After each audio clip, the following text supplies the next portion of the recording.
to have empathy? Empathy, if it's everything, it's good to look for the balance. That's what's good. Too much empathy or no empathy is no good for sure.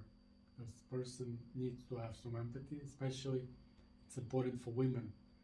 But when other people take advantage of it, then it becomes not good. Then it starts to harm that person.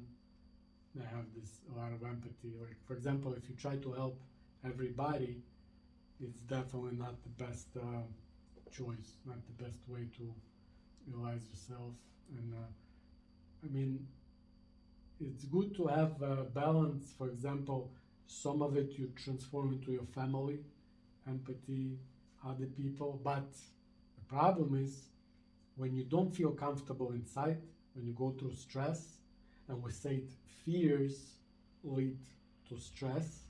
So when you have those fears, then stress, and then empathy is gonna sometimes disappear.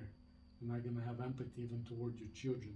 You're gonna hate everybody, and it's also gonna be a problem. So you need to, in order to kind of balance it, you need to really work on your character, understand like this vector psychology that we teach, and don't let people take advantage of you every time when you don't feel like doing something.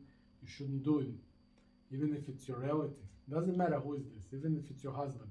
If you don't want to do it, you need to say. Don't be like, like it's my husband, I have to.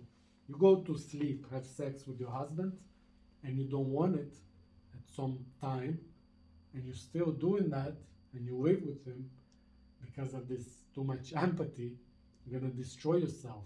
You're not gonna feel good for sure.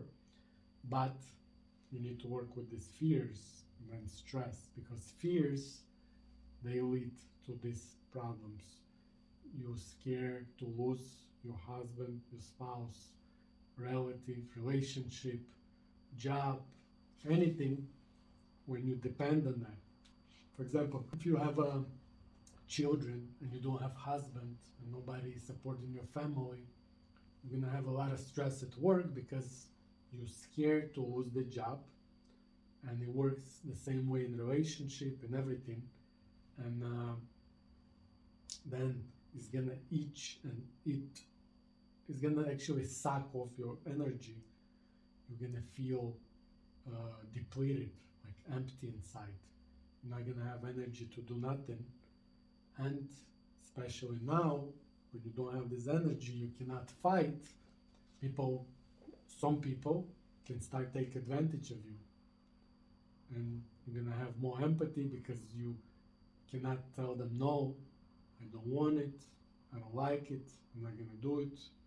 You have to agree every time because you kind of have no choice. You have no, understand? So it's kind of deep topic. We're gonna talk about that, but empathy itself doesn't exist without these fears, without that character and feelings, inside feeling of how you comfortable with basically more even fears. You always need to work on fears, not just men, also very important for women to be calm, to be sexually attractive, because you cannot express pheromones if you're tight, if you have fears, if you're always in fear. And pheromones, that's how we feel each other before the attraction happen. We feel those pheromones. It's not the same pheromones that we buy with cologne. It's not the same with perfume. It's different. It's natural, but it works similar. Like when you feel the person and you cannot explain why you like that person, that's what I'm talking about. Those pheromones. So you're not gonna be able to transfer those pheromones if you have a lot of fears inside. Your channels will be blocked. You're gonna lose your femininity, like less feminine, less attractive, more problems, and then physical problems. First psychological, then physical. People go to doctor not because they get sick, because they have a lot of fears, then stress, then muscle tension, then pain, chronic pain, further and further. That's what happens.